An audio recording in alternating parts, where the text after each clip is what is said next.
Welcome, everybody. This is Educator Circle with Dr. Lisa, and I have an amazing elementary principal here with me today. This is Nicholas, and he is from the greater Denver area. As you know, this is Transformation Thursday, and I am always trying to bring amazing people who have a record of doing extraordinary things. And right now, there's a call on all of us to try to be extraordinary in the most trying of times because of what has happened throughout the nation. And the schools have been among the greatest affected. But when I came across Nicholas, he had this amazing post on LinkedIn that brought so much energy, and he brought so much transparency and vulnerability to really what school leaders are facing right now.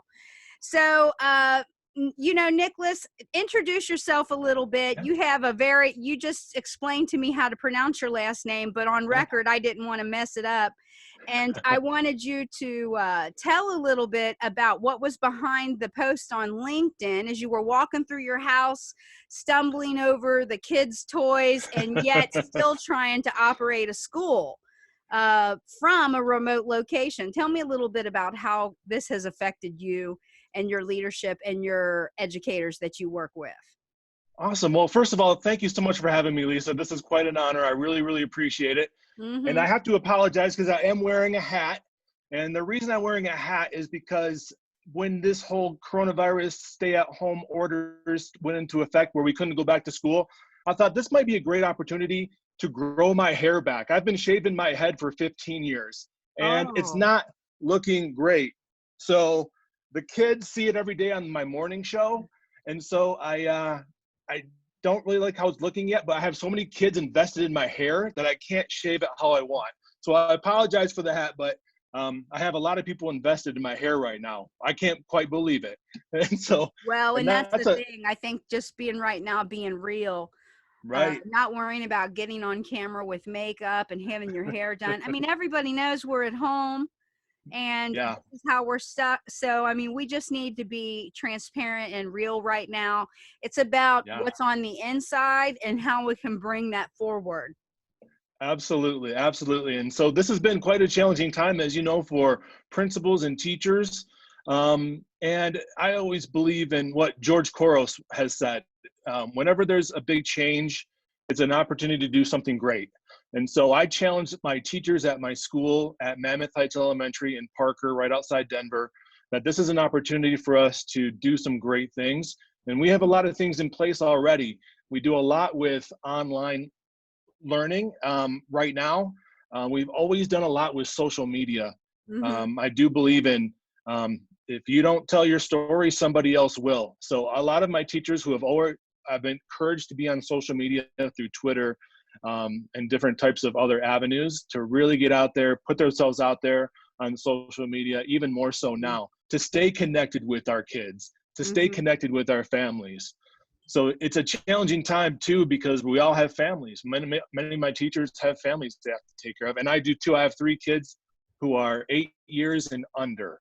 And so I'm principal, I am teacher, I am housekeeper, I'm folding laundry. It's everything that entails to keep this house in order and keeping my school in order at the same time. So that's been challenging, but we also have, like I said, have a lot of systems in place that we're taking advantage of. I do a morning show every morning on YouTube, so I stay connected with my kids, and that's how they see my hair every day. And so can I interrupt your thought for a minute, Nick? Absolutely. So what you just described, no offense, is the plight of women for our entire lives.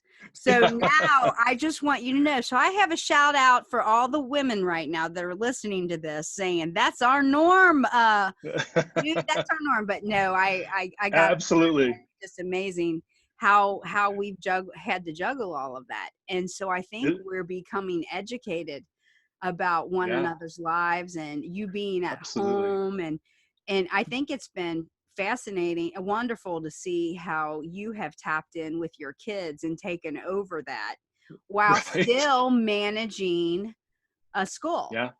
Because when the kids are at school, at least we have that period of time. to focus on Absolutely. Yeah. So our. true. I think a lot of people are understanding the value in others these days from what we're being put through. I think Mhm. our parents are appreciating teachers more and more.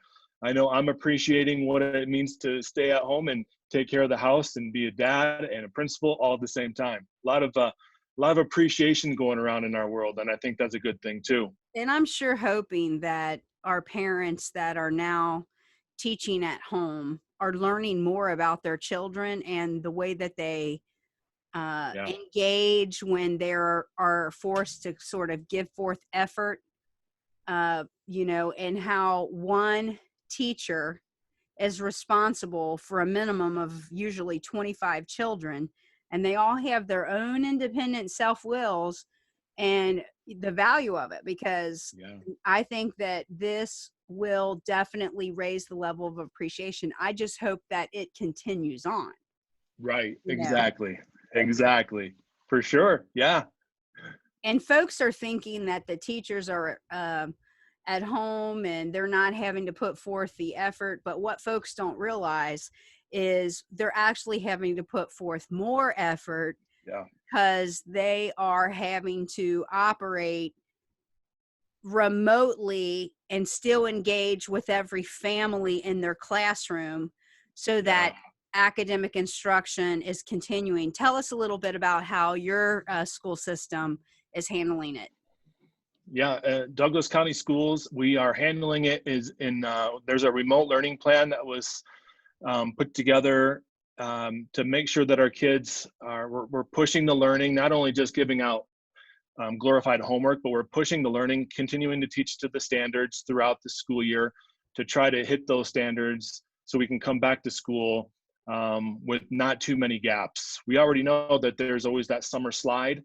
So Mhm. the concern about the district is on top of a summer slide, what does the quarantine slide going to look like on top of the summer Wow. slide? So it's always a matter of just continuing to push the assignments, support to our families, and to be there for our families. But I would think on top of it all, the main thing that our superintendent continues to stress is that just to be there for our families, for emotional support, for mental support, and not to overwhelm our families with what's happening in our world today. We don't need to add one more stressor on a family life, but we can definitely be there to be supportive for our families in whatever they need in this very, very difficult time for many people. Tell me about the energy bus and how Sure, you are, and on your profile, it says you are the chief relationship officer. That is, sure, I love absolutely. that. Yeah, so Energy Bus is a pretty popular book by John Gordon, and I've been a big fan of John Gordon for a very, very long time. Thought to myself, I wonder if there's any kind of emphasis on implementing the principles in his book into a school, much like the 7 Habits of Highly Effective People by Stephen Covey was kind of morphed into the Leader in Me schools. And so I actually met Nikki Spears, who's the co-founder of the Energy Bus Leadership Journey for Schools. And I connected with her and said, "Hey, I love what you're doing, and I want to implement that into my school." Not only it was mainly to kind of impress upon our kids important leadership qualities and behavioral qualities, and so that can help them drive them throughout their lives. So it's not necessarily an academic program, but it's a leadership type program that Mhm. instills those 7 principles that we focus on into our kids. Talked with Nikki, and she had 5 schools under her belt at that time. And I said, I want to be the first school in Colorado to be an energy bus school. So we were the first school in Colorado to be an energy bus school. And then she hired me on to go around the country and train schools on the energy bus. And I think we're up to about 170 schools across the country in the span of about 3 years. Oh, So wow. I would it's love for you all to work with Educator Circle. That is so awesome. Uh, yeah, that's incredible. And, what we primarily do is improve teacher quality and leadership development so that people can yeah, effectively work and turn their schools and get the results they want. And yeah, so to bring that culture and it infused to the kids, I would love to be able to work with you yeah. all. So that's great. So, but tell me a little bit about what results you're seeking and how you're establishing your vision, how you're adjusting your vision now with the situation. So the vision hasn't changed. The vision of Mammoth Heights at my school, my elementary school, is always about it's about the whole child. It's about love and care. That's the first thing that we focus on. So that hasn't changed our vision with what's happening in our world today. As a matter of fact, it's only enhanced what we've already done and brought it to the forefront. And now in people's minds are like, oh, that's why you've always been really pushing the whole child, the love, the support that we give to our kids, the love of learning that we want our kids to have. So now that they can take what they've learned in school, in our vision that's in school, take that to the home and continue that love of learning, no matter where you are, whether you're on a campus or in your home. So that love, the love of our students, has always been the driving force of our vision, and that hasn't changed at all. As a matter of fact, it's like I said, the appreciation that we felt from our community and the love that our students feel through our teacher support every day has only enhanced what we've been doing. So academically, yeah, we've had to adjust, right? So our teachers are doing a great job of getting online resources to our kiddos. We do a lot with a program called iReady, and that's like a online tool that our kids used throughout the school year and continue to use here at home. So we've had a lot of structures already in place. Some teachers who may not have leaned on those structures during the school year in school are now really kind of gravitating towards these, and I'm going to bring them back to our school campus when we all return, a stronger teacher because of it.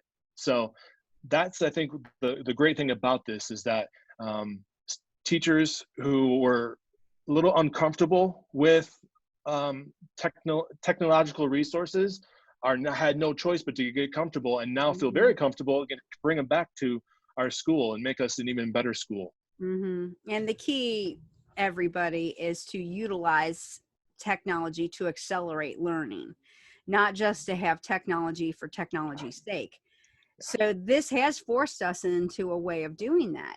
And I really am glad. But let me share some opportunity. I'm going to share my screen, and I'm going to share a little bit of opportunities for those of you who are part of the Energy Bus, part of Nicholas's school. And I'm going to pull our camera up here. One of the things we have to do during this uncertain time is to definitely support our key players.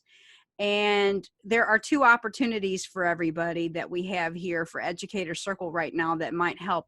In addition to your online professional development opportunities and booking via Zoom right now, all of the live events have been canceled, just like everybody else's, but we can via Zoom do a school leadership game where this will help basically develop and solicit growth from your key players or your key teachers.